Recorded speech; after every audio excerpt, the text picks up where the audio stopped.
وافیہ وموعظۃ شافیہ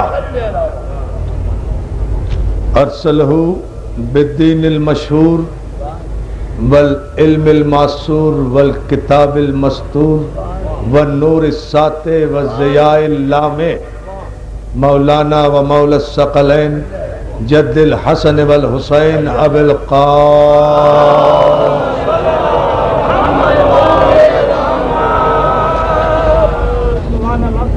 وآلہ الطیبین الطاہرین المعصومین المنتجبین المظلومین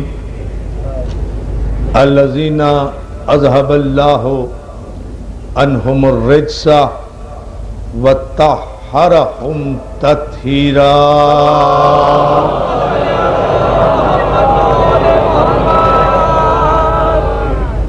اما بعد فقد قال حق سبحانہ وتعالی فی محکم کتابہ الحکیم بسم اللہ الرحمن الرحیم هو الذی بعث فی الامیین رسولا منہم یتلو علیہم آیاتہ ویزکیہم ویعلمہم الکتاب والحکمہ وإن كانوا من قبل لفی ضلال مبین صلوات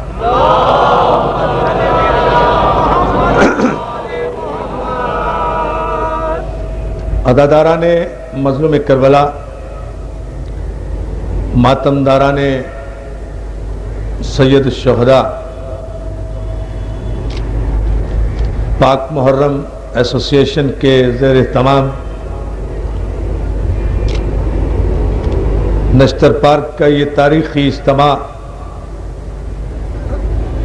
جو اپنے وقار، اپنی تمکنت اور اپنی مرکزیت کے اعتبار سے ملک بھر کا نہیں، ایشیا کا عظیم الشان اجتماع ہوتا ہے۔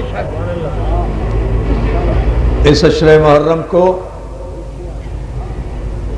سرکار ابن حسن جارچوی علی اللہ مقامہ سے لے کر سرکار علامہ رشید ترابی علی اللہ مقامہ تک نے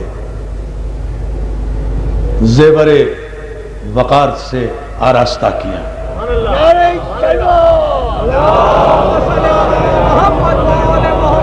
اور پھر ان کے لائق اور عقیل بیٹے سرکار علامہ عقیل ترابی نے اسے مزید زینت بخشی، اور پھر سرکار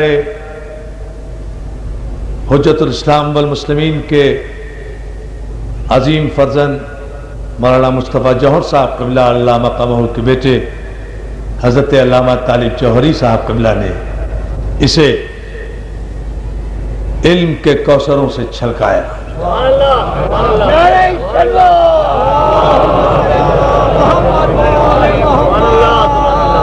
اور پھر خطیب العصر سرکار علامہ عباس کمینی صاحب قبلہ نے اس عشرہ محرم کو اپنے پیغام حسینیت کے تبلیغ کا اعلیٰ ترین ادارہ قرار دیا، اور الحمدللہ اب اس مرتبہ یہ شرف، یہ سعادت، یہ ڈیوٹی، یہ فریضہ، یہ نوکری مجھ حقیر کے حصے میں آئی ہے۔ میں کہ نہ عالم، نہ مجتہد، نہ فقیہ، نہ خطیب، نہ ادیب، لیکن جہاں یہ تمام چیزیں ہیں کہ میں خطیب بھی نہیں ہوں، ادیب بھی نہیں ہوں، تو پھر اس منبر کی قسم میں کسی کا رقیب بھی نہیں ہوں۔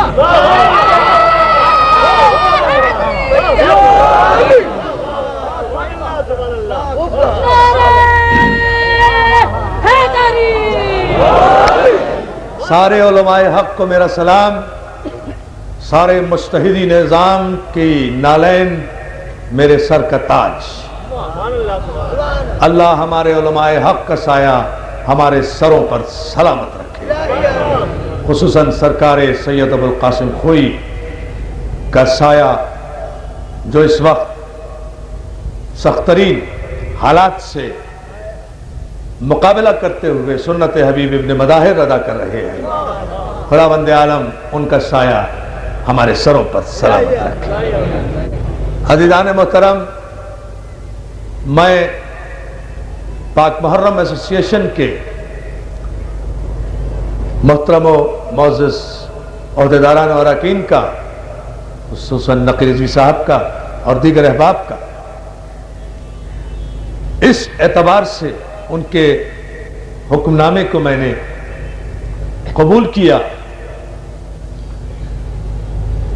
کثرت مجالس اور گلے کی مسلسل تکلیف کے باوجود بھی، کہ نشتر پارک وہ سمندر ہے جہاں کراچی کی آزاداری کے سارے دریا آ کر گرتے ہیں۔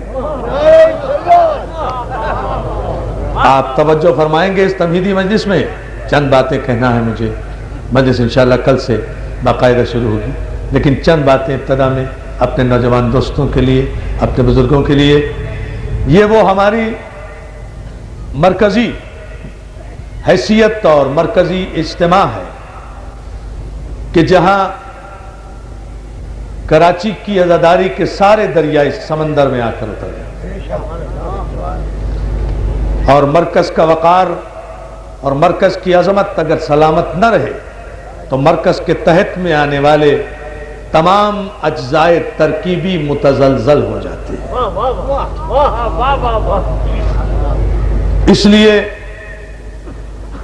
ضرورت اس امر کی ہے کہ نشتر پارک میں جہاں تمام مسلمانان عالم خواہ کسی مکتب فکر سے تعلق رکھتے ہیں، وہ اپنے رسول کے نواسے کا ذکر سننے کے لیے اور کربلا سمجھنے کے لیے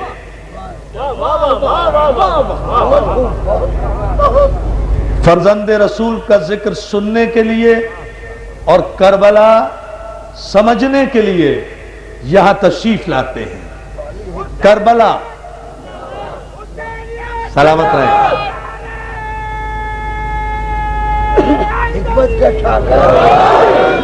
کربلا سمجھنے کے لیے یہاں آتے ہیں، اور جب تک کربلا لوگوں کی سمجھ میں نہیں آئیں گی ذکر حسین ہوتا رہے گا۔ اس لیے کہ کربلا بہت مشکل بھی ہے، بہت آسان بھی ہے۔ بڑی توجہ عزیزان محترم، کربلا بہت مشکل بھی ہے، کربلا بہت آسان بھی ہے۔ مشکل اتنی ہے کہ عمر سعد جیسے مفتی کی سمجھ میں نہیں آئی، آسان اتنی ہے کہ حر جیسے سپاہی کی سمجھ میں آ گئی۔ توجہ دوستو، سمجھیں اس فلسفے کو کربلا۔ اللہ سلامت رکھے۔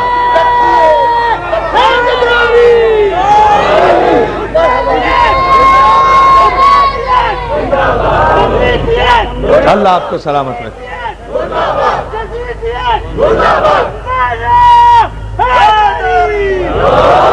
مولا سلامت رکھے یا علی مدد کہنے والوں۔ تو جو ہے نا دوستو، کربلا بہت مشکل بھی ہے، کربلا بہت آسان بھی ہے۔ مشکل اتنی کہ بڑے بڑے مفتیوں کی سمجھ میں نہیں آتی، آسان اتنی کہ حر جیسے قلندروں کی سمجھ میں آ جاتی ہے۔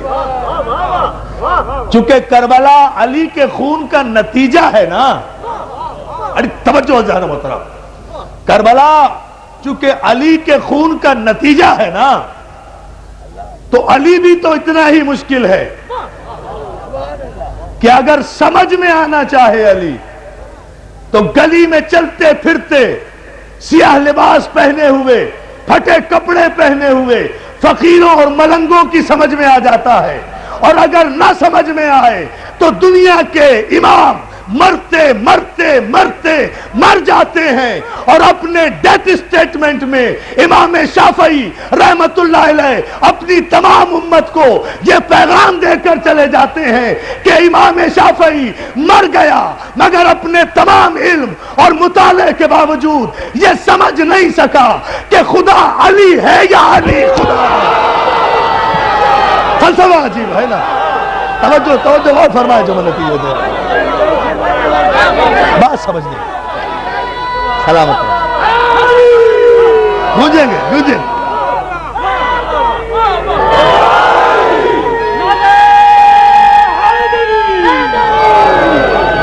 لیکن کربلا نام ہے معرفت قلب کا، کربلا نام ہے طہارت نفس کا، کربلا نام ہے بالیدگی فکر کا، کربلا نام ہے شرافت حسب نسب کا۔ پتہ نہیں آپ کیا سننے کے عادی ہیں، میں تو آپ کے ذہنوں اور سماعتوں کو ذرا سا آمادہ کر رہا ہوں آئندہ 9 مجالس کے لیے آج، اور آپ کو سلامت رکھے۔ کربلا نام ہے حسب نسب کی شرافت کا، کربلا نام ہے معراج علم کا، کربلا نام ہے نجات انسانیت کا، کربلا نام ہے شرافت ابدیت کا، کربلا نام ہے معراج سجدہ کا، کربلا نام ہے حق بندگی الہ کا، کربلا نام ہے بنائے لا الہ کا، کربلا نام ہے دین کا، کربلا نام ہے آدم سے لے کر عیسیٰ تک کی نبوتوں کے تاج کو عزتوں کے یاقوت عطا کرنے والے شریف خون کا۔ میں اس کی جزا کسی سے نہیں چاہتا سوائے مولا کے، جو جملہ میں نے دیا۔ کربلا نام ہے، سنو آغاز محرم اس طرح ہوگا، استقبال محرم یوں ہوگا، عنوان ہم یوں چھیڑیں گے، مگر یہ جملے میرے دوستو سن کر جاؤ تاکہ بات سمجھ میں آئے کہ 9 دنوں میں فاطمہ زہرا کی تائید سے ہمیں کہنا کیا ہے، علی کی مشکل کشائی سے ہم بھکاریوں کو کہنا کیا ہے، اور آپ کو سننا کیا ہے۔ ہماری کوئی حیثیت نہیں۔ کربلا نام ہے اس مقام بلند کا، اس مقام نہیں، میں جملہ کہنا جا رہا ہوں، پوری توجہ، آپ میرے لیے نئے نہیں ہے، میں آپ کے لیے نیا نہیں ہوں، مقام بدلا ہے، توجہ ہے نا۔ آپ تو مجھے سارے کراچی میں سن رہے ہیں، آپ تو مجھے شام سے رات کے 12-1 بجے تک مسلسل سنتے رہیں گے کراچی میں، یہاں کے انشاءاللہ یہاں کے فوراً بعد آپ مجھے ابھی 8 بجے مارٹن روڈ میں سنیں گے، پھر آپ الموسن میں سنیں گے، پھر آپ رضویہ میں سنیں گے، دنچولی میں آپ سنیں گے، مسلسل انشاءاللہ جہاں تک مولا نے طاقت دی مجھے وہاں تک آپ سنتے جائیں گے۔ لیکن ذرا سا یہاں کے معیار کے مطابق چند باتیں جو عالم اسلام تک پیغام پہنچنے کے لیے ضروری ہے وہ میں بتانا چاہتا ہوں ابتدا میں۔ کربلا نام ہے معراج بندگی کا، کربلا نام ہے کمال تعقل کا۔ اب اگر کسی کو علامہ رشید ترابی یاد نہیں تو میں کیا کروں، میں نے تو جملہ کہا ہے۔ ہم اپنے محسنوں کو فراموش نہیں کیا کرتے، یہی تو ہماری قوم کی شرافت ہے۔ توجہ ہے نا جانے محترم۔ کربلا نام ہے معراج تعقل کا، کربلا نام ہے میزان عقل کا، کربلا نام ہے منتہا عشق کا، کربلا عقل اور عشق کا ایسا حسین امتزاج ہے کہ جہاں عشق آگ میں کود بھی پڑتا ہے اور عقل تماشا نہیں دیکھتی، تائید کرتی ہے، تائید کر۔ آپ نے غور ہی نہیں کیا اس جملے پر، صلوات بھیجیں مل کر سارا مجمع، عقل تماشا نہیں دیکھتی۔ دیکھیں میں یہاں سے مہدی بھائی ایک گریز ہے، اس گریز کو آپ دیکھیں، میں علامہ اقبال کے اس مصرے پر میں نے نئے رخ سے ایک چیز نوجوانوں کی خدمت میں پیش کرنے کی کوشش کی ہے۔ یہ نہیں ہے عشق دیوانگی کا نام، عشق پاگل پن کا نام، عشق جنون کا نام، عشق حماقتوں کا نام، عشق بے وقوفیوں کا نام، عشق کچھ کہنے سے پہلے نہ سوچنے کا نام عشق مومن کو کافر. توجہ، عشق، دیوانگی، جنون. عشق، جس عشق کی تعریف دنیا کرتی ہے وہ عشق دیوانگی ہے، جنون ہے، وحشت ہے، بربریت ہے. اور جہاں یہ عشق ہو وہاں عقل کا گزر نہیں ہوتا، وہاں عقل تماشا دیکھا کرتی ہے. تو وہاں اقبال نے کہا تھا، اس دیوانگی کی عقل کو کہا تھا کہ بے خطر کود پڑا آتش نمرود میں عشق. عشق تو صحیح کودا تھا مگر عقل نمرود نابالغ تھی. توجہ ہے نا اجرام محترم، عقل نمرود. میں شریعت عرض کروں گا، عقل نمرود نابالغ تھی. عشق تو صحیح کودا تھا، آگ میں جان خلیل تو آتش تشین ہوئی تھی صحیح، لیکن عقل نمرود نابالغ تھی. اس کی ناقص عقل کا فیصلہ، بڑی توجہ، ایک تاریخی جملہ نوجوانوں تمہارے لیے دے دوں گا. عقل نمرود کا ناقص فیصلہ، اس کی ناقص عقل اور خبیث ذہنیت کا فیصلہ یہ تھا کہ شعلے میں نے بھڑکائے، آگ میں نے جلائی، 40 میل تک اس کی تپش میں نے پھیلائی، پرندہ پر نہیں مار سکتا. یہ اب خلیل جائے گا، جا کر بھسم ہو جائے گا. نمرودی عقل کا مالک تھا نا، نمرودی عقل کا مالک تھا، اتنا نمرودی عقل کا مالک تھا، اس لیے سمجھتا تھا کہ معصوم کو آگ جلا سکتی ہے. یہ اس کی عقل تھی نا، جو سمجھتا تھا کہ معصوم کو آگ جلا سکتی ہے، شعلے اسے بھسم کر سکتے ہیں. یہ اس کی عقل تھی. یہ ہماری عقل ہے حسینیوں کی، یہ اس کی بے وقوفی کی انتہا. یہ حسین کے صدقے میں ہم نوجوانوں کا کمال تعقل، یہ اس کی حماقت کی انتہا کہ وہ معصوم کو بھی آگ میں ڈال کر سمجھتا ہے کہ جل جائے گا. یہ ہماری عقل ہے کہ ہم معصوم کا ماتم انگاروں پہ کر کے اس یقین کا اظہار کرتے ہیں کہ نہیں جلیں گے، نہیں جلیں گے. وہ دیکھیں فلسفے دیکھتے چلے جائیں، ان فلسفوں کو سمجھیے.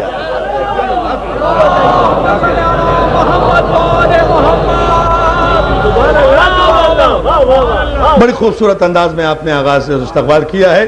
اسے ذرا سے ایک مرحلے پر اور آپ توجہ فرما لیں. اس تمہیدی مجلس کو کربلا کمال عقل کی منزل ہے، کمال فکر کی منزل ہے. اور یاد رکھیں، جس شریعت اور معصوم کے عنوان پر انشاءاللہ سورہ مبارک کے شورا کی 13ویں آیت کی روشنی میں مجھے روشنی ڈالنا ہے. تلاوت میں نے سورہ مبارک کے جمعہ کی ہے، جان بوجھ کر کی ہے، اس لیے کہ اس تمہید کو قائم کرنے کے لیے پھر ہم شرع لکم من الدین تک پہنچیں گے، سورہ شورا کی آیت تک. وہاں سے ہم آغاز کریں گے شرع کا، وہاں سمجھائیں گے شرع کیا ہے، شارع کیا ہے، شریعت کیا ہے، شرع کیا ہے، شارع کیا ہے، شریعت کیا ہے. آپ تو اتنے کم علم لوگ ہیں، شرع کو بھی راستہ کہتے ہیں، شریعت کو بھی راستہ کہتے ہیں، شارع کو بھی راستہ دینے والا کہتے ہیں. تو شرع کے معنی بھی راستہ، شریعت کے معنی بھی راستہ، شارع کے معنی بھی راستہ، صراط کے معنی بھی راستہ، منہاج کے معنی بھی راستہ، سبیل کے معنی بھی راستہ. نافذ کیا کر رہے ہو؟ توجہ ہے نا ادارہ محترم، یہ سب قرآن کے لفظ ہیں، یہ سب قرآن کے لفظ ہیں. میں لاؤں گا یہ سارے لفظ. نافذ کیا کر رہے ہو بھائی؟ یہ سب ہم قرآن کی آیات سے انشاءاللہ ثابت کریں گے کل کی مجلس سے. لیکن ذرا آج اس تمہید کو سمجھ لیں اور کربلا کو سمجھ لیں. بہت آسان یہ شہادت کہے الفت میں قدم رکھنا ہے. لوگ آسان سمجھتے ہیں مسلمان ہونا. تقریروں سے مسلمان ہوتا ہے آدمی، خطبوں سے مسلمان ہوتا ہے آدمی. یہ شہادت کہے الفت میں قدم رکھنا ہے. اسلام میں داخل ہونے سے پہلے آزاد ہو، اسلام میں داخل ہونے کے بعد بندھے ہوئے ہو. اور نوٹ کریں میرا یہ جملہ، نوٹ کرنے والے، اس لیے کہ یہ اہم ترین جملہ ہے. جب تک اسلام سے باہر ہو، دائرہ اسلام سے آزاد ہو، جو چاہے کرو. لیکن اگر دائرہ شریعت میں آئے اتنے بند جاؤ گے کہ صبح آئینہ بھی نہ دیکھ سکو گے. پتہ نہیں کون سمجھائے اس جملے کو. اتنے بند جاؤ گے دائرہ شریعت میں آنے کے بعد کہ صبح آئینہ بھی نہیں دیکھ سکو گے. اس لیے یہ فلسفہ ہم سمجھائیں گے انشاءاللہ آئندہ مجالس پہ. آج تو صرف اس فکر کو سمجھ لیں کہ کوئی شریعت سمجھ میں نہیں آ سکتی جب تک کہ کربلا سمجھ میں نہ آئے. ابھی تک تو فکر انسان اس قدر بھی بالغ نظر نہیں ہوئی. ابھی تک تو تاریخ اسلام نے بچپن کی سرحدوں کو نہیں چھوڑا. نہیں، آپ نے غور نہیں کیا. ابھی تک تو تاریخ اسلام کے قاری نے اور پڑھنے والے نے فکری طور پر بچپن کی سرحدوں کو چھوڑا نہیں، آگے بڑھا نہیں. ابھی کربلا لوگوں کی سمجھ میں نہیں آئی. کربلا سمجھ میں نہیں آئی تو وہ شریعت کیسے سمجھ میں آئے گی جس کی بقا کے لیے کربلا بنی. کربلا بنی شریعت کی بقا کے لیے. کربلا تاج کی جنگ نہیں، تلوار کی جنگ نہیں، تخت کی جنگ نہیں. ایک جملہ دوں، آپ روئیے گا نہیں، بہت روئیں گے ہم مگر روئیے گا نہیں، لیکن چونکہ تاریخ سے انٹرلنک کر رہا ہے جملہ اس لیے میں کہے بغیر نہیں گزر سکتا، اس لیے معذرت چاہتا ہوں. بہت بات ہم کریں گے، بہت روئیں گے ہم انشاءاللہ، لیکن جملہ سن لیجئے کہ کربلا اگر تخت و تاج کی جنگ تھی تو تخت و تاج نے حسین کے سر کا مطالبہ کیا تھا. حسین کے سر قلم ہونے کے بعد جنگ ختم ہو جانا چاہیے تھی. یہ بات پردے تک کیوں گئی؟ یہ بات چادروں تک کیوں گئی؟ یہ بات خیموں تک کیوں گئی؟ بات کا جانا یہ بتاتا ہے کہ یہ تخت کی جنگ نہیں تھی، یہ تاج کی جنگ نہیں تھی. صلوات بھیج دیں محمد و آل محمد پر. And this is a message from this place. حضور توضیح دے. اس جملے کو ہلکا نہ سمجھیے گا عزیزان محترم. بہت بڑی بات اور بڑی ذمہ داری سے مجھے احساس ہے کہ میں کہاں بیٹھ کر کہہ رہا ہوں. اس لیے میرے دوست اس پر خاص توجہ فرمائیں کہ پھر بات سر حسین سے آگے کیوں بڑھی؟ جس سے مطالبہ تھا وہ تو گیا تمہاری نظر میں.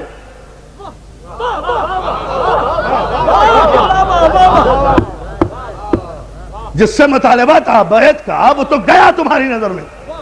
تو بات اس سے آگے کیوں بڑھی؟ اور پھر بات کہیں بڑھ کر رکی کیوں نہیں؟ یہ اب تک جاری کیوں ہے؟ یہ یزیدیت کراچی کی دیواروں پر نظر کیوں آ رہی ہے؟ توجہ ہے؟ یعنی بات رکی کیوں نہیں؟ کس حکومت کا مطالبہ ہے؟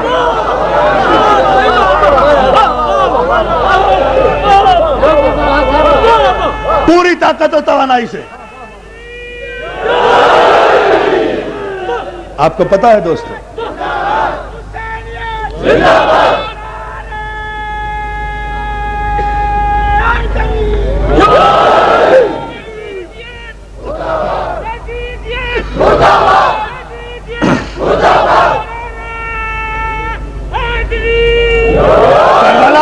عزیزان محترم اتنی بلند صلوات بھیجے محمد و آل محمد.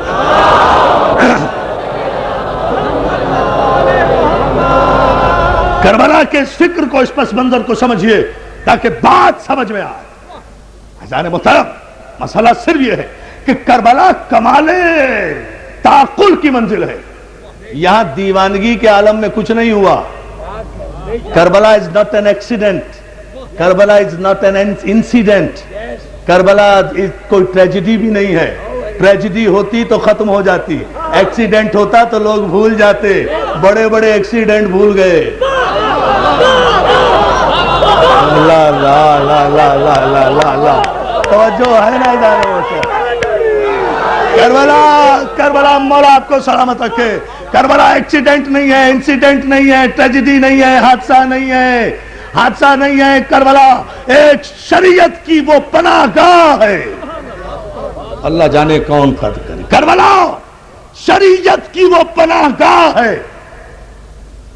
جہاں 1,24,000 پیغمبروں کی محنتیں آ کر سکون کا سانس لیتی ہیں اور تعظیم کا سجدہ کرتی ہیں. کیا جملہ بھائی، میں نہیں کہہ سکتا، میں نہیں دے سکتا. جہاں اللہ آپ کو سلامت رکھے، جہاں 1,24,000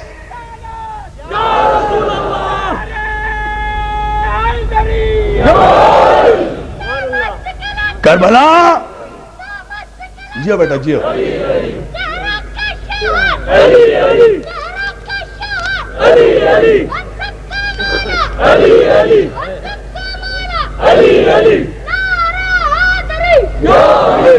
کربلا 1,24,000 پیغمبروں کی وہ آرام گاہ ہے، وہ سکون گاہ ہے کہ جہاں آ کر انبیاء معصومین کی روحیں سکون کا سانس بھی لیتی ہیں اور سجدہ تعظیمی بھی ادا کرتی ہیں، جہاں آدم آ کر یہ کہتے ہیں کہ اب میں سمجھا حسین کہ مجھے کیوں سجدہ کرایا گیا تھا۔ بات یہاں سے چلے گی نا پھر شریعت پر، شریعت پر تو بات پھر یہاں سے آئے گی۔ اب میں سمجھا حسین کہ مجھے سجدہ کیوں کرایا گیا تھا۔ اس وقت تک تو مجھے سجدہ ہو رہا تھا، میری کچھ سمجھ میں نہیں آ رہا تھا کہ یہ کائنات کی ساری طاقتوں کو میرے سامنے کیوں جھکایا جا رہا ہے، جبکہ میں نہ صاحب شریعت تھا نہ صاحب کتاب۔ توجہ توجہ، نہ صاحب شریعت تھا نہ صاحب کتاب۔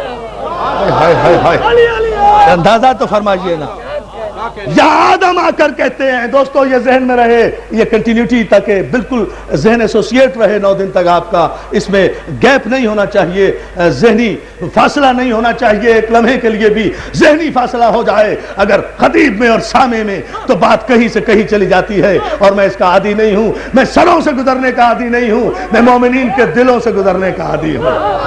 توجہ ہے نا عزیزان محترم؟ اس لیے اس منزل فکر پر میں تفصیل میں نہیں جانا چاہتا، لیکن اشارہ کرتا ہوا گزروں گا، کل تفصیلات عرض کروں گا۔ جہاں آدم یہ سوچ رہے ہیں کہ حسین اب میں سمجھا کہ مجھے سجدہ کرایا کیوں گیا تھا، یہ کائنات کی ساری طاقتوں کو میرے سامنے جھکایا کیوں گیا تھا، جبکہ میں نہ رسول تھا نہ صاحب شریعت تھا نہ صاحب کتاب تھا، بلکہ کلیئر کٹ تو نبی بھی نہیں تھا۔ بڑی احتیاط سے جملہ کہا ہے،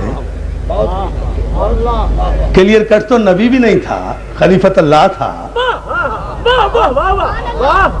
یہ کیوں ایسا ہوا، یہ کیوں ایسا ہوا، یہ کس منزل پر ایسا ہوا، لیکن نہیں سمجھ میں آ رہا تھا۔ میں نے اطاعت الہی میں فرشتوں کا سجدہ بھی قبول کر لیا، جو وہ کہتا رہا میں کرتا رہا، اس لیے کہ اس کا منتخب تھا، اور اس کے منتخب کی شان ہی یہ ہوتی ہے کہ جو وہ کہے اس کا منتخب وہی کرتا ہے، تو جو اس کے کہنے پر زندگی گزارے اسی کو شریعت میں نبی کہتے ہیں، اسی کو معصوم کہتے ہیں، اسی کو امام صلوات بھیجے نا، اسی کو شریعت میں جو اس کے کہنے پر، جو اس کے کہنے پر، جو اس کے کہنے پر۔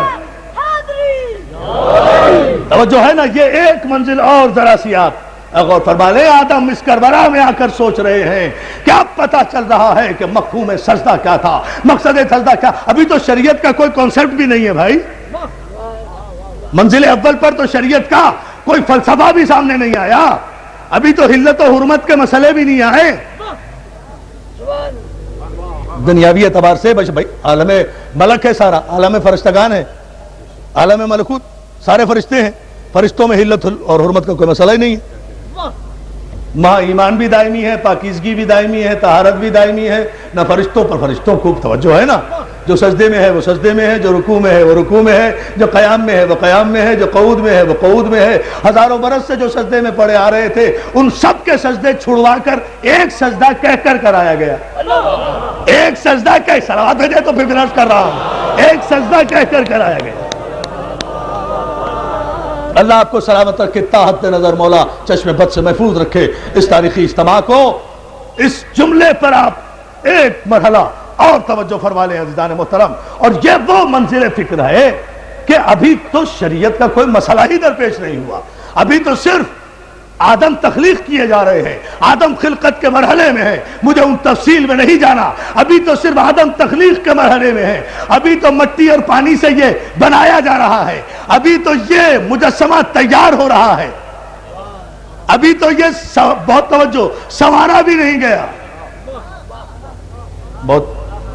ابھی تو یہ سنوارا بھی نہیں گیا، ابھی تو کہا جا رہا ہے وَإِذْ قَالَ رَبُّكَ لِلْمَلَائِكَةِ إِنِّي خَالِقٌ بَشَرٌ مِّن طِينٍ فَإِذَا سَوَّيْتُهُ وَنَفَخْتُ فِيهِ مِن رُّوحِي فَقَعُوا لَهُ سَاجِدِينَ۔ اور اللہ نے بہت توجہ، بڑی توجہ پورے مجمع کی، اور عالم اسلام متوجہ ہو قرآنی آیت کے اس ترجمے پر جو متفقہ ہے مولانا اشرف علی تھانوی سے لے کر مولانا مودودی تک، اور مولانا مودودی سے لے کر مولانا احمد رضا خان بریلوی رحمۃ اللہ علیہ تک سب متفق ہیں جس ترجمے پر ان کا حوالہ دے کر عرض کر رہا ہوں. سب نے کہا وَإِذْ قَالَ رَبُّكَ لِلْمَلَائِكَةِ إِنِّي خَالِقٌ بَشَرٌ مِّن طِينٍ. اللہ نے فرشتوں سے کہا, فرشتوں سے کہا, اللہ نے کہا براہ راست کہ میں مٹی سے ایک بشر بنا رہا ہوں.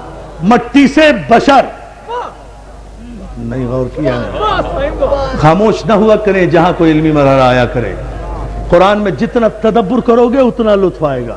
یہ ساری خرابیاں ہی امت کے درمیان اس لیے پیدا ہوئی ہیں کہ قرآن میں تدبر نہیں کرتے, جھٹ پٹ سے فیصلے کر لیتے ہیں. توجہ ہے نا؟ ورنہ ہر مسئلے کا حل قرآن میں موجود ہے. قرآن کو قیامت تک جانا ہے. اسی لیے قرآن میں سوالی آیتیں بھی ہیں, جوابی آیتیں بھی ہیں, اجمالی آیتیں بھی ہیں, مختصر آیتیں بھی ہیں, تفصیلی آیتیں بھی ہیں. کہیں سوال ہے, کہیں جواب ہے. اب یہ ترتیب دینے والوں کی بڑے علم ہونے کی دلیل ہے کہ انہوں نے سوال کو پہلے رکھ دیا, جواب کو بعد میں رکھا, یا جواب پہلے رکھ دیا, سوال بعد. توجہ ہے نا عزیزان محترم؟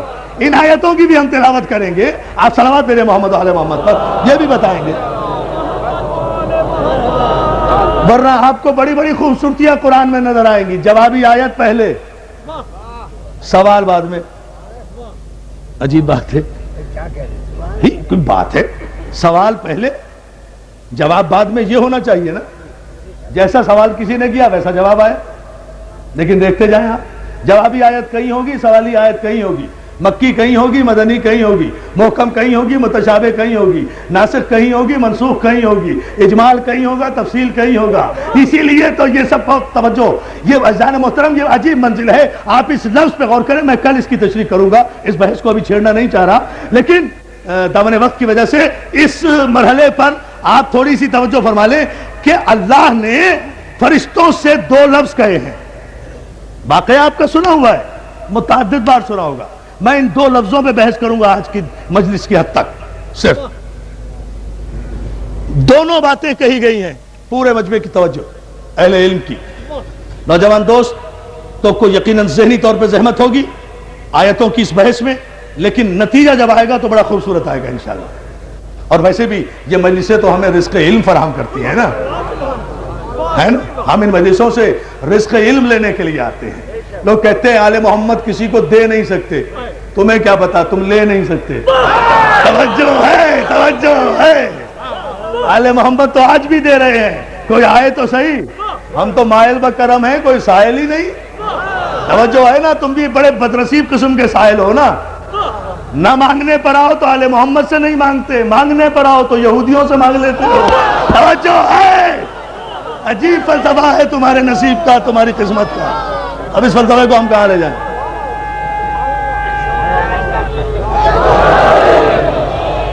نہیں دوستو, یہ بکھرا بکھرا نعرہ نہیں. یہاں سے وہاں تک پورا مجمع پوری طاقت و توانائی سے ایک ہی نعرہ لگا, ایک ہی نعرہ, پورا مجمع سب پر واجب. ہاں پتا تو چلے کئی نشتر پارک میں علی کے دیوانے بیٹھے ہیں, محمد آل محمد کے. یا علی مولا سلامت رکھے. توجہ ہے نا دوستو, یہ ہے وہ منزل فکر. اسی معراج سماعت پر میں لانا چاہتا تھا, مگر ان 2 لفظوں پر میں آپ حضرات کی بسط ادب توجہ چاہوں گا. اور وہ یہ ہے عزیزان محترم کہ 2 لفظ قرآن میں استعمال ہوئے ہیں. دونوں قرآنی لفظ ہیں. حدیث نہیں پڑھوں گا, روایت نہیں پڑھوں گا. اور تمام مسلمان بھائی متوجہ ہوں اور پھر مجھے سوال کرنے کا حق دیں. سوال کرنے کا حق دیں گے مسلمان بھائی تو کروں گا, نہیں دیں گے سوال نہیں کروں گا. مگر پہلے آیت کے یہ 2 لفظ سن لیں, چونکہ قرآن سب کے لیے حجت ہے. قرآن سب کے لیے حجت ہے.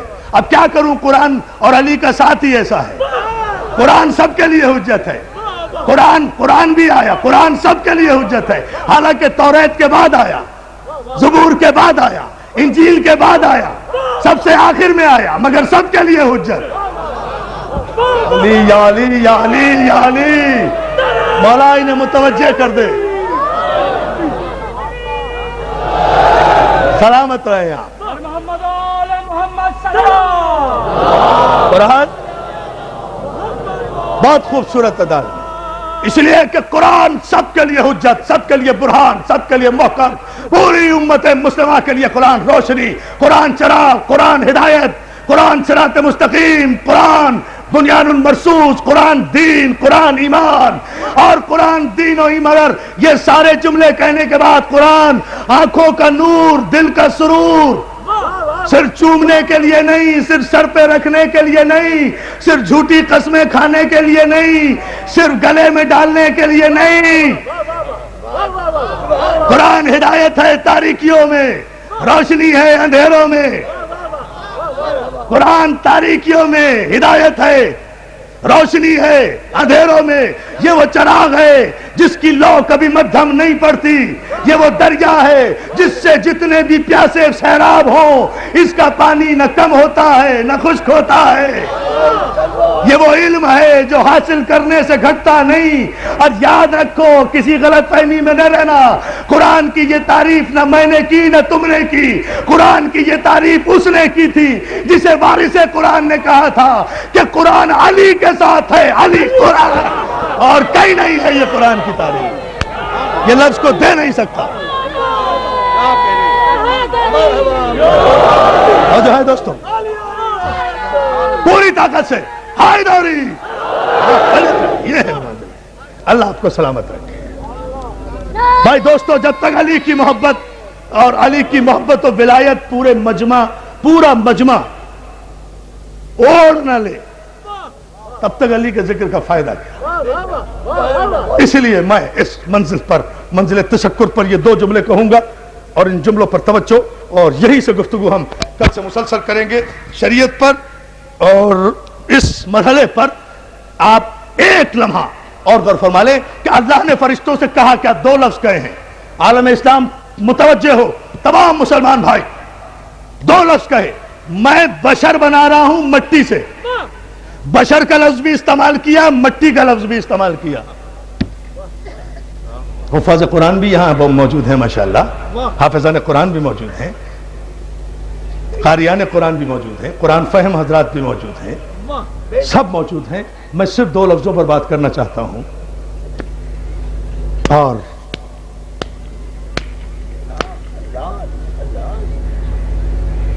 شاید کہ تیرے دل میں اتر جائے میری بات جو قرآن کے حوالے سے عرض کرنا چاہتا ہوں۔ یہ وہ منزل ہے جو عطا مولا سے آتی ہے۔ آپ پتہ نہیں کیا سوچ رہے ہوں گے، what I am feeling, I am feeling, and what I am feeling, I am giving you. I am not going to restore it for tomorrow. کچھ نہیں روکنا کل کے لیے مجھے۔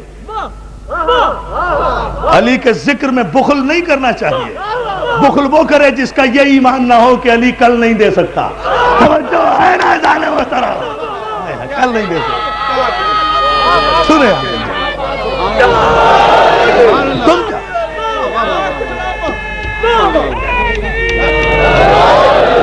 اللہ سلامت رکھے، مولا آپ کو سلامت رکھے۔ مگر ان قرآن کے دونوں لفظوں پر قرآن فہمی کے لیے ہے، غلط فہمی کے لیے نہیں۔ اللہ جانے کون سمجھے گا اس جملے کو۔ قرآن فہمی کے لیے ہے، غلط فہمی کے لیے نہیں۔ ہر ایک کو یہ خوش فہمی ہے کہ اسے قرآن فہمی ہے۔ ہر ایک اگر قرآن فہم ہوتا تو علی قرآن کو ہر ایک کے حوالے کر کے جاتے، ایک کے حوالے کر کے نہ جاتے۔ توجہ توجہ، تو نبی قرآن کو ہر ایک کے حوالے کر کے جاتے، ایک کے حوالے کر کے نہ جاتے، لیکن ایسا نہیں ہوا۔ قرآن ہر ایک کے حوالے کر کے نہیں گئے، ایک کے حوالے کر کے گئے۔ وہ ہم آئندہ مجالس میں وضاحت کریں گے، لیکن اس جملے پر غور کریں۔ انی خالقکم بشر من طین، بشر بنا رہا ہوں مٹی سے۔ بشر بھی مٹی بھی، آدم کو بشر بھی کہا، مٹی سے بھی بنایا۔ ہے کوئی درد مند، ہے کوئی عاشق رسول، ہے کوئی محمد کا کلمہ پڑھنے والا، ہے کوئی خاتم النبیین کی عزت کو اپنے ماں باپ کی عزتوں سے زیادہ جاننے والا، ہے کوئی شان محمد پر اپنی زندگی قربان کرنے والا، اپنی انا کو قربان کرنے والا، جو میرے ان دونوں جملوں پہ غور کر کے یہاں سے کوئی سبق لے کر جائے، ملت مسلمہ سے مخاطب ہوں، جہاں جہاں تک میری آواز، میں جانتا ہوں یہ آواز میری پورے پاکستان میں جا رہی ہے ریلے کے ذریعے، اس لیے پوری ذمہ داری سے جہاں جہاں آواز جا رہی ہے، لاہور کے مومنین سے بھی خطاب کر رہا ہوں اور جہاں جہاں بھی ہے وہاں تک خطاب کر رہا ہوں، یہ جملہ ذہن میں رہے اور متوجہ ہوں۔ آدم کو مٹی بھی کہا، آدم کو بشر بھی کہا، کہا یا نہیں کہا؟ یا تو کہہ دو کہ یہ آیت نہیں، محکم نہیں، جامع نہیں، آیت نہیں، محکم نہیں، جامع نہیں، تفصیلی نہیں، ناسخ نہیں، منسوخ ہے، دلیل نہیں ملتی، نص نہیں ملتی، سوال نہیں ملتا، جواب نہیں ملتا، اکہری آیت ہے۔ یہ ساری ٹیکنیکلٹیز ہیں قرآن کی، میں عرض کروں گا آئندہ مجالس میں۔ سوال ملتا ہے تو جواب نہیں ملتا، جواب ملتا ہے تو سوال نہیں ملتا۔ اور میری جان، آپ کو ملا کب ہے سوال کا جواب؟ آپ تو سارا قرآن پڑھتے رہے، آپ کو کہاں ملتا ہے؟ اگر آپ کو ہر سوال کا جواب مل جاتا تو آپ علی کے پاس آتے کیوں جواب لینے؟ توجہ ہے نا اذان محترم؟ اس بات سوالی آیتیں اور جوابی آیتوں کے ہیں، اس لیے اس مرحلے پر آپ غور فرماتے جائیں۔ بتاؤ، یہ دو لفظ ہیں، پوری توجہ، اللہ آپ کو مولا سلامت رکھے، تا حد نظر اس شایان شان مجمع کو، اور پہلی ہی مجلس اس عروج اور معراج اور نور پر ہے جہاں محمد و آل محمد کا سایہ ہے۔ اس یقین کے ساتھ یہ جملہ دے کر میں آج کی مجلس کو کل پر ملتوی کرنے جا رہا ہوں۔ اگر یہ بات سمجھ میں آ گئی تو that will be the complete message for entire Muhammadan world from this member, not for Pakistanis Muslims only. It should be noted down. محفوظ کرو اپنے ذہنوں کے کمپیوٹر میں، اور جو مومنین ہیں وہ اتاریں علی کے ذکر کو کوثر کی طرح اپنے سینوں میں۔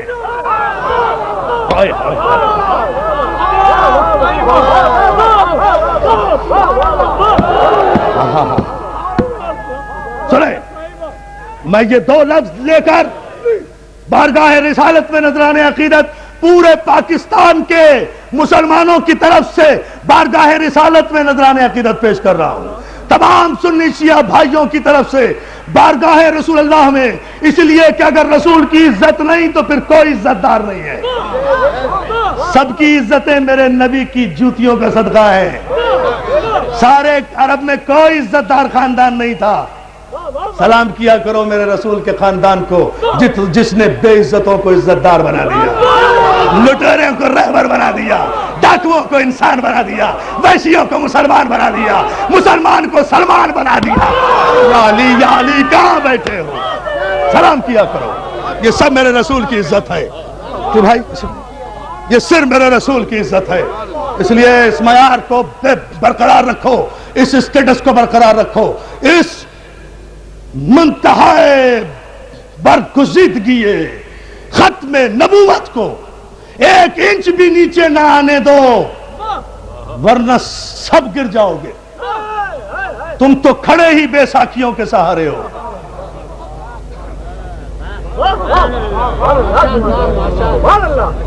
پتہ نہیں یہ جملہ کہاں تک جائے گا۔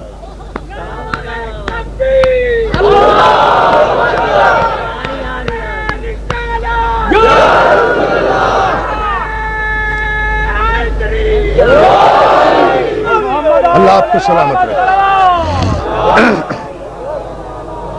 اللہ آپ کو بلند ترین صلوات ہمیشہ بلند بھیجا کرے۔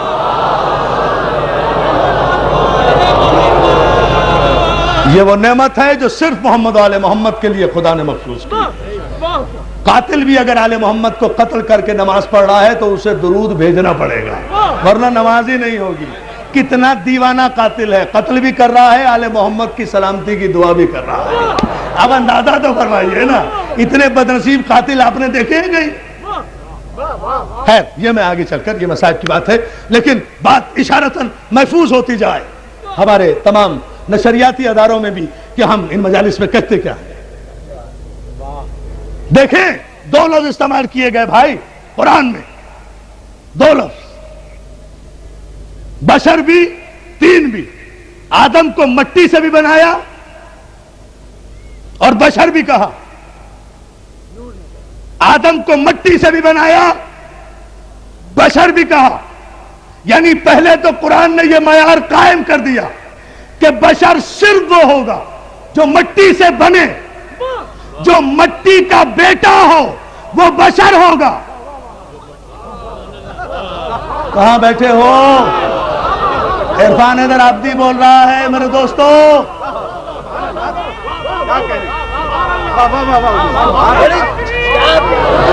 جو مٹی کا بیٹا ہو، جو مٹی کا بیٹا ہو، مٹی کا بیٹا. اچھا نہیں، بات کو کھول ہی دینا، کیوں کنفیوژن میں رکھے. جو ابن تراب ہو وہ بشر ہوتا ہے، جو ابو تراب ہو وہ معصوم ہوتا ہے. فلسفہ یہ ہے ظالم محترم، فرق ہے ابن تراب میں اور ابو تراب. ابن تراب، ابو تراب.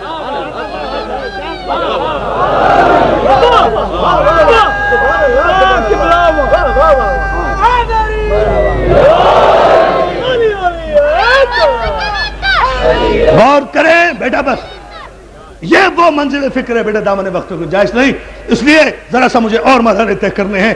سیلاب کی طرح قرآن کی آیتیں فضائل آل محمد لے کر ذہن میں آ رہی ہیں، دامن وقت چھوٹا پڑ جاتا ہے. اور دوسرے بھی مرحلے ہیں لیکن انشاءاللہ عرض کریں گے. مولا نے اگر مدد کی اس منزل پر اور ذرا سی توجہ فرمائیں. بشر بھی، بشر کون؟ جو مٹی سے بنے. خدا نے جسے بشر کہا نا، اس کے لیے پہلے بتا دیا کہ بشر مٹی سے بنا رہا ہوں، بشر مٹی سے بنا رہا ہوں، بشر مٹی سے بنا رہا ہوں. ارے مولا، بشر بنا رہا ہوں. وَإِذْ قَالَ رَبُّكَ لِلْمَلَائِكَةِ إِنِّي خَالِقٌ بَشَرٌ مِنْ طِينٍ. بشر بنا رہا ہوں مٹی سے. ابھی یہ مٹی ہے، جو مٹی سے بنے وہ بشر ہے. مجھے تعجب ہوتا ہے انہی لفظوں پر کہ قرآن کی ان آیتوں میں امت تدبر کیوں نہیں کرتی، تعقل کیوں نہیں کرتی، تفکر کیوں نہیں کرتی. جس آدم کو خدا نے بشر بھی کہا، مٹی بھی کہا، اس آدم کو نہ کوئی بشر کہتا ہے نہ اپنے جیسا کہتا ہے. اور جس محمد عربی کو خدا نے 47 آیتوں میں نور کہہ کر بلایا، اسے بشر بھی کہتے ہو، اپنے جیسا بھی کہتے ہو. آئیے نا اور باتیں کیجئے 47 آیتوں.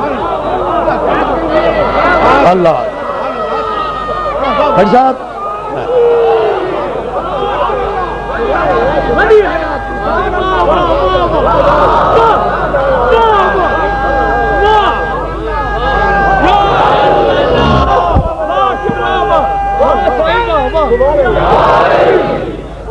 اتنی ہی بلند صلوات بھیجے محمد آل محمد.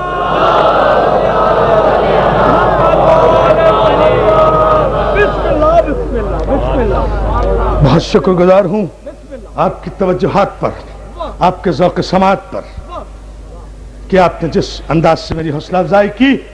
یہ کمال یہ نہیں ہے کہ جس آدم کو بشر بھی کہا جا رہا ہے، کلیئر کٹ قرآن میں، مٹی سے بھی بنایا جا رہا ہے. ایک روایت دکھا دو اسے کسی نے بشر کہا ہو یا اپنے جیسا کہا ہو. اور جس خاتم النبیین کو قرآن میں ایک جگہ بھی مٹی سے نہ کہا گیا ہو. ایک آیت پیش کرے پورے قرآن میں، ایک آیت. اتنے بڑے مجمع سے یہ بات کہہ رہا ہوں، الحمد سے لے کر والناس تک. محکم آیت پیش کرے، متشابہ آیت پیش کرے، ناسخ آیت پیش کرے، منسوخ آیت پیش کرے، اجمالی آیت پیش کرے، تفصیلی آیت پیش کرے، سوالی آیت پیش کرے، جوابی پیش کرے، مکی پیش کرے، مدنی پیش کرے. پیش کیا کرو گے؟ تمہیں پتہ ہی نہیں مکی ہے کون سی، مدنی ہے کون. توجہ ہے نا ادارے محترم؟ میں تو بات کہہ رہا ہوں صرف کہ کوئی پیش کرے کہ کہیں نہیں تو ہم پیش کریں گے کہ کہاں کہاں محمد عربی کو نور کہا گیا، کہاں کہاں نور کہا گیا، کہاں کہاں علم کہا گیا، کہاں کہاں محبوب کہا گیا، کہاں کہاں سراج منیر کہا. سراج منیر مٹی ہے؟ صلوات دے دینا. ہائے ہائے ہائے ہائے ہائے، اور دامن پھیلا رہے ہیں. خدا کی قسم اندازہ بنا ہے نا. چلے ہیں شریعت حل کرنے. شریعت اس کی جو خاتم النبیین ہے، جو خلاصہ ہے 1.25 لاکھ انبیاء کی محنتوں کا. غور کریں. اللہ آپ کو سلامت رکھے. عزیزان محترم، یہ وہ منزل فکر ہے. ایک مقام پر تو کوئی پیش کرے کہ کہاں کہا گیا بشر رسول کو. وما محمد، یعنی انکار تو ہے، خبردار. وما محمد الا رسول، یہ محمد تو ہے ہی نہیں، یہ تو رسول ہی رسول ہے. خبردار، اسے محمد نہ سمجھنا، اسے نہ عبداللہ کا بیٹا سمجھنا، نہ عبد المطلب کا پوتا سمجھنا، نہ ہاشم کا چاند سمجھنا، نہ اپنا رشتہ دار سمجھنا. یہ محمد نہیں ہے، یہ رسول ہی رسول ہے. اٹھے تب رسول، بیٹھے تب رسول، جاگے تب رسول، سوئے تب رسول، سلو کرے تب رسول، جنگ کرے تب رسول، کسی کو لائے تب رسول، کسی کو اٹھائے تب رسول، کسی کو کعبے سے لائے تب رسول، کسی کو چادر میں لے تب رسول، کسی کو کاندھے پہ بٹھائے تب رسول، کسی کو علم دے تب رسول، کسی سے علم لے تب رسول. رسول بتاؤ کہاں بشر کہا گیا ہے؟ وما محمد الا رسول کہاں کہا گیا ہے؟ آدم کو کہا گیا یہ مٹی سے بنایا گیا. تمہیں کہا گیا کہ خبردار، ما کان محمد ابا احد من رجالکم ولکن رسول اللہ وخاتم النبیین. سورہ مبارک احزاب کی میں ارشاد ہوا، 33واں سورہ قرآن مجید کا، جہاں ارشاد ہو رہا ہے ما کان محمد ابا احد من رجالکم. محمد تم مردوں میں سے کسی کے باپ نہیں ہے. اندازہ فرمائیے، محمد تم مردوں میں سے کسی کے باپ نہیں ہیں، یہ اللہ کے رسول ہیں، خاتم النبیین ہیں. بس خبردار، باپ بھی نہ سمجھنا انہیں. کیا سن رہے ہیں آپ؟ باپ بھی نہ سمجھنا انہیں. یہ رتبہ نہ دینا ان کو جو اپنے باپ کو دیتے ہو. یعنی قرآن تو منع کر رہا ہے کہ باپ جیسا رتبہ بھی نہ دینا. آپ بھائی بنانے پہ آمادہ. اللہ اللہ اللہ اللہ، توجہ توجہ توجہ. بھائی میں قرآن پڑھ رہا ہوں، دیکھتے چلے جائیں. مجھے بتائیے کہاں مٹی کہا گیا، کہاں بشر کہا گیا، کہاں آگ سے بنے، کہاں مٹی سے بنے، کہاں ہوا سے بنے، کہاں پانی سے بنے، کہاں عناصر اربعہ کا ذکر ہے محمد کے لیے؟ قرآن تو پکار کر کہہ رہا ہے قد جاءکم من اللہ نور وکتاب مبین. بے شک اللہ کی طرف سے تمہاری طرف ایک نور آیا، بشر نہیں آیا. And that will be detailed tomorrow, not today. میں صرف آیتوں کے اشارے کر رہا ہوں. قد جاءکم من اللہ نور وکتاب مبین. آیا تمہاری طرف اللہ کی جانب سے ایک نور. ایک نور، ایک بشر نہیں، ایک بھائی نہیں، ایک بڑا بھائی نہیں، ایک مکی نہیں، ایک مدنی نہیں، ایک عربی نہیں، ایک اجمی نہیں، ایک نور اور ایک روشن کتاب. پہلے نور آیا پھر کتاب آئی، پہلے چراغ آیا پھر کتاب آئی، پہلے پڑھانے والا آیا پھر پڑھنے والا آیا. منزل فکر کو دیکھیں آپ عزیزان محترم. قد جاءکم من اللہ نور وکتاب مبین. نور بھی آیا، روشن کتاب بھی آئی. پھر سورہ رحمان میں ارشاد ہوا جہاں اس کے علم پر گواہی دی گئی. تم آج تک کیوں نہیں قرآن میں تدبر کر پائے؟ مقام رسالت کو کیوں نہیں پہچان پائے؟ الرحمن علم القرآن خلق الانسان علمہ البیان. رحمان وہ ہے کہ جس نے پہلے علم دیا پھر محمد کو پیدا کیا. پہلے علم دیا. ہے کوئی ماں جو ایسا لال پیدا کرے جو پہلے عالم ہو پھر پیدا ہو؟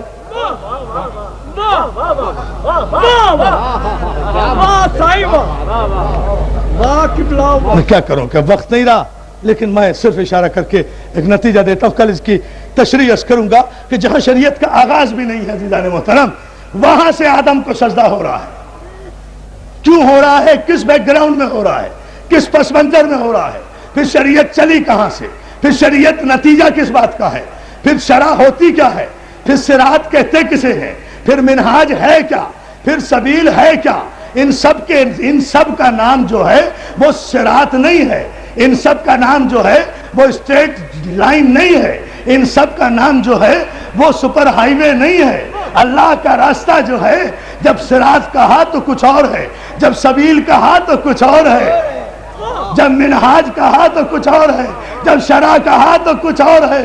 اور میرے امام نے، امام رضا علیہ السلام، شہنشاہ خراسان نے کیا فلسفہ حل کرایا ہے، میں صرف آج اشارہ کر رہا ہوں، کل عرض کروں گا۔ میرے امام فرماتے ہیں کہ قرآن مجید میں یاد رکھو، اس کے ظاہری لفظوں پر نہ جاؤ، ہر لفظ کا ایک باطن ہے، پھر باطن کا باطن ہے، پھر ہر صفت اپنے موصوف تک پہنچ کر معنی دیتی ہے۔ نہیں غور کیا آپ نے؟ نہ کریں، کل کریں گے، گھبرانے کی کیا بات تھی؟ یہ امام کا قول ہے۔ اب اس سے تو میں سرسری نہیں کروں گا، یہ کل عرض کر دیں گے انشاءاللہ۔ ہر صفت اپنے موصوف پر پہنچ کر معنی دیتی ہے، یعنی قرآن میں ایک ہی لفظ اچھوں کے لیے بھی استعمال ہوا، بروں کے لیے بھی استعمال ہوا، لیکن جو لفظ ایک ہی لفظ ہے جو بروں کے لیے استعمال ہوا وہ بروں پر پہنچ کر معنی دے گا، اور وہی برا لفظ جب اچھوں پر پہنچ جائے تو وہ برا اچھا ہو جاتا ہے۔ یہی تو اچھے کی اچھائی ہے کہ برے کو اچھا بنا دے، کافر کو مسلمان بنا دے، مسلمان کو سلمان بنا دے، یزیدی کو حور بنا دے، بیزر کو ابو ذر بنا دے، بے پر و پرواز کو لال شہباز بنا دے۔ یہی تو اچھوں کی اچھائی ہے، یہی تو اچھوں کی اچھائی ہے، جو قسمتیں بدلیں، جو تقدیریں بدلیں، یہی سنت رسول ہے۔ کیا خیال ہے عالم اسلام کا کہ سنت رسول کیا ہے، شریعت معصوم کیا ہے؟ معصوم کی شریعت کیا کافر کو مسلمان بنانے آئی تھی یا مسلمان کو کافر بنانے؟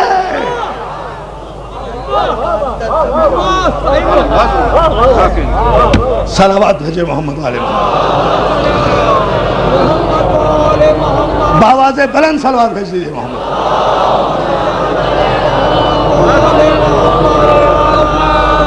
یاد رکھو، قرآن میں تدبر کرو، قرآن میں تفکر کرو، قرآن میں فکر کرو۔ قرآن تحقل کے لیے ہے، ایک ایک آیت اپنے معنی خود بتائے گی، آیت تفسیر بن جائے گی، آیت تصویر بن جائے گی۔ شریعت کی چاروں آیتیں قرآن میں موجود ہیں، اور یاد رکھو شریعت کے معنی صرف وہ شریعت جو دین اسلام کے قوانین پر مشتمل ہو، باقی کوئی قانون شریعت نہیں کہلا سکتا، چاہے کہیں بھی پاس ہو۔ اللہ اللہ اللہ۔ شریعت صرف ان قوانین کا مجموعہ ہے جو معصوم کے ذریعے سے معصوم کے پاس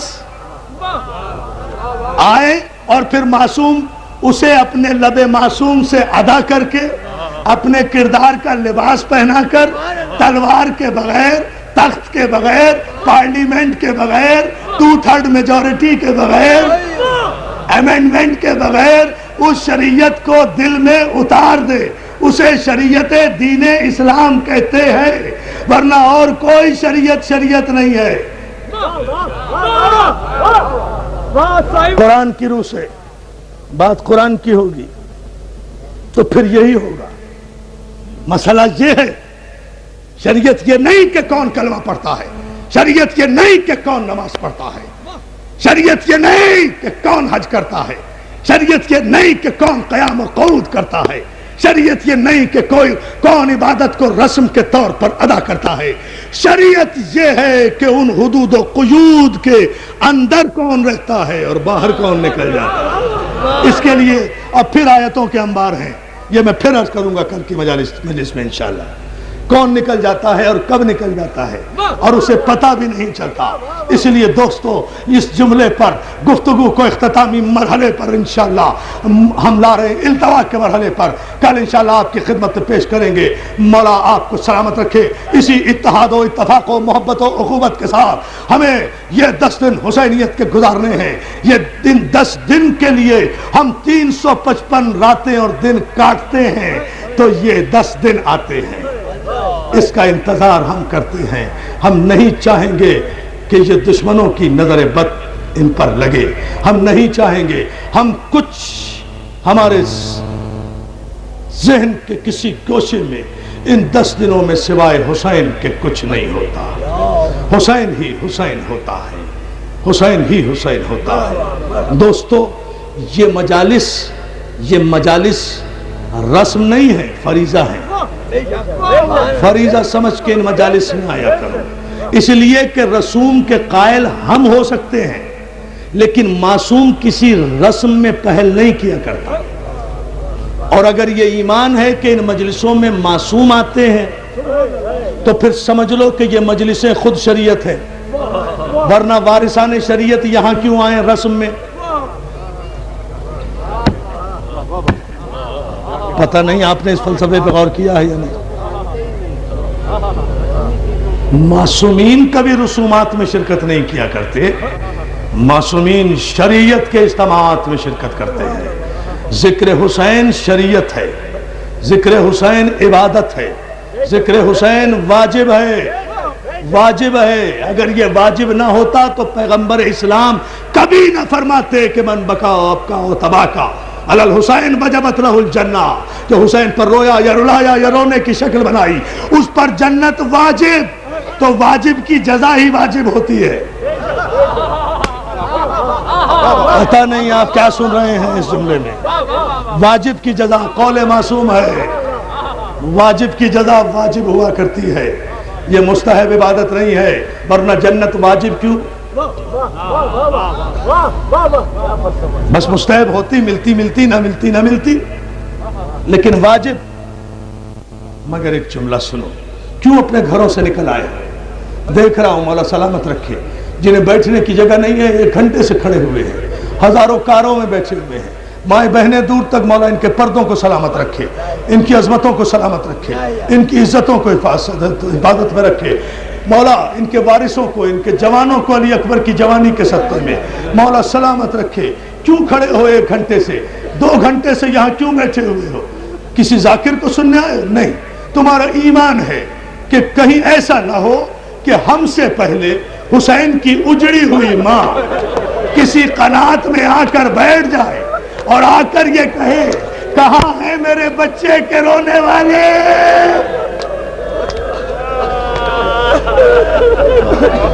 جزاک اللہ، بڑا استقبال کیا آپ نے۔ کہاں ہے میرے لال کا ماتم کرنے والے؟ کہاں ہے؟ میں نے زحمت تمام کی، آپ نے استقبال ہی عجیب کر لیا۔ کہاں ہے میرے بچے کا ماتم کرنے والے؟ اس لیے آپ پہلے ادب کے ساتھ مجلسوں میں پہنچ جاتے ہیں۔ علامہ دربندی کہتے ہیں اسرار شہادت میں کہ جب محرم کا چاند طلوع ہوتا ہے تو ایک بی بی شام کی قبر سے اٹھتی ہے۔ سمجھ گئے؟ جزاک اللہ، جزاک اللہ، جزاک اللہ، کیا ماتم کر رہے ہیں آپ؟ تو ایک بی بی شام کی قبر سے اٹھتی ہے اور جنت البقیع کی ٹوٹی ہوئی قبر پہ آ کر کہتی ہے اماں چلو میرے بھائی کے ماتمدار اکٹھے ہو گئے، اماں عزادار آ گئے، اماں مجھے رونے نہیں دیا۔ جزاک اللہ، جزاک اللہ، مولا آپ کو کوئی غم نہ دے سوائے غم حسین کے۔ کیا پرسہ آپ دے رہے ہیں؟ یہ رونا ہماری شریعت ہے، یہ رونا ہماری عبادت ہے، یہ عشق کربلا والوں کی امانت ہے جو ہم معصومہ کے سپرد کر رہے ہیں۔ آج 1 محرم ہے عزاداروں، عزا خانے سج گئے ہیں، درگاہیں سج گئی ہیں، سیاہ لباس پہن لیے ہیں۔ اب 10 دن تک ہم پر ہر خوشی حرام ہے، ہم اپنے گھر میں کوئی خوشی نہیں کریں گے، اپنے بچوں کو پیار بھی نہیں کرتے، انہیں کالے کرتے پہنا کر ماں کو اگر بچوں پہ پیار بھی آتا ہے تو بچوں کے سینے پر ہاتھ مار کے کہتی ہے ہائے رباب تیرے اصغر کا بڑا ارمان۔ جزاک اللہ، جزاک اللہ، ماتم کرو نا عزاداروں، کچھ پڑھنے کی ضرورت نہیں ہے۔ رباب تیری اجڑی ہوئی گود کا بڑا ارمان ہے، بڑا ارمان ہے، اچھا عزادارو ایک جملہ سن لو، حسین روضہ رسول پر آئے، آ کر کہا نانا شریعت خطرے میں ہے، نانا شریعت خطرے میں ہے، نانا ظاہر ہے شریعت معصوم کی ہے تو کسی گناہگار کو تڑپنے کی ضرورت نہیں ہے، تیرا معصوم بیٹا جا رہا ہے، نانا ہجرت آپ نے بھی کی تھی، ہجرت میں بھی کر رہا ہوں، مگر آپ نے کی تھی دین پھیلانے کے لیے ہجرت، اس لیے واپس آ گئے، میں جا رہا ہوں دین بچانے کے لیے۔ جہاں شریعت ہے وہاں دین ہے، قرآن میں جہاں شریعت ہے وہاں دین ہے۔ میں بتاؤں گا عزیزان محترم، نانا میں آپ گئے تھے دین پھیلانے کے لیے، میں جا رہا ہوں دین بچانے کے لیے۔ نانا جنگل میں دل کے ٹکڑوں کی بستی بسائے گا، نانا حسین اب نہ مدینے میں آئے گا، نانا خدا حافظ یہ کہہ کر ماں کی قبر پہ آئے، آ کر کہا اماں سلام۔ مختصر کیا میں نے، دو جملے سن لیجئے مجلس ختم کر دوں گا۔ اماں آپ سے اور کچھ نہیں کہنا، اماں حسین جا رہا ہے، اماں دعا کرنا کہ کربلا میں حسین شریعت کو بچانے میں ثابت قدم رہے، تیرے باپ کی شریعت کا سوال ہے۔ اماں دعا کرنا کہ جب 54 برس کی عمر میں 18 برس کے کڑیل جوان کا لاشا اٹھاؤں حسین کے پیروں میں لرزش نہ آئے، جب ننھی سی قبر بناؤں حسین کے پیروں میں لرزش نہ آئے، جب قاسم کی لاش کے ٹکڑوں کو عبا کے دامن میں ڈالوں ختم نہیں کرتے عزادارو، اماں میرے پیروں میں لرزش نہ آئے۔ عزادارو حسین نے اتنا جملہ کہا، قبر فاطمہ سے آواز آئی، حسین حسین میں نے تجھے چکیاں پیس کے پالا ہے، حسین تو کیا سمجھتا ہے تو مدینہ چھوڑے گا فاطمہ قبر میں رہے گی؟ کیا سن رہے ہو عزادارو؟ تو مدینہ چھوڑے گا فاطمہ قبر میں رہے گی؟ ارے تو مدینہ چھوڑے گا، میں قبر چھوڑوں گی، تو مکے پہنچے گا، تیری ماں مکے پہنچے گی، تو حج کو عمرے سے تبدیل کرے گا، میں مکہ چھوڑوں گی۔ حسین فرق اتنا ہوگا، تو کربلا کی طرف چلا جائے گا، میں چند دن پہلے کوفے کی طرف چلی جاؤں گی، تاکہ مسلم کا ماتم